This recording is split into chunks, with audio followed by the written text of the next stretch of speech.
त्याचा तो स्वभाव आहे। पण तुम्ही संजय राऊतांना विद्वान का म्हणताय? अत्यंत विद्वान आहे, त्याच्यासारखा विद्वान देशामध्ये नाही। तुम्ही अमेरिकेबद्दल भाष्य करायला सांगा, एका मिनिटात करेल। तुम्ही बांगलादेशाबद्दल भाष्य करायला सांगा, एका मिनिटात करेल। तुम्ही अफजल खानाबद्दल बोलायला हवा, एका मिनिटात बोलेल। औरंगजेबच्या कबरीवर जायला सांगा, एका मिनिटात तिथं पोहोचेल। हे सर्व त्यांचा जो काय अजेंडा आहे तो सेट आहे। म्हणून अष्टपैलू ज्याला म्हणतायत तो असा असलेला प्रगल्भ नेता, खरं तर त्याला आता पक्षप्रमुख बनवण्यास हरकत नसावी असं एकंदरीत त्या शिवसेना नेत्यांचं मत असावं। नसता त्यांनी बाकीच्या नेत्यांनी एका माणसाने अरे एकदा तरी एक हिम्मत करा रे, कुठे गेले ते शिवसेनेचे नेते? एक जण तोंड का उघडत नाही? हे तुम्हाला शिवसेना प्रमुखांनी शिकवलंय का?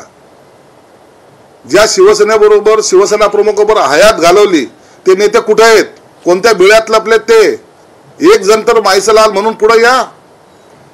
पक्षाची जी वाहतात चालली ती कधीतरी जनतेला सांगा। मरायला टेकले तरी सत्य बोलत नाहीत, ही कोणती नीती आहे? हिमतीने वागायचं शिका, जे शिवसेना प्रमुखांनी तुम्हाला शिकवलं होतं, ज्यांचे तुम्ही सहकारी आहात। एकदा तरी उघडपणे बोलायचं तुम्हाला आव्हान आहे। एक शब्द एक वाक्य बोलून दाखवा। जर असंच जगायचं असेल तर कुत्र्यामध्ये आणि तुमच्यामध्ये काही फरक नाही। सर, कल्याण ग्रामीणचे जे मनसेचे उमेदवार होते राजू पाटील, त्यांनी ईव्हीएम वर संशय व्यक्त केलाय आणि त्यांचं असं देखील म्हणणं आहे की कल्याण ग्रामीण मतदारसंघात 65,000 मतदान वाढलंय आणि 66,000 मतांनी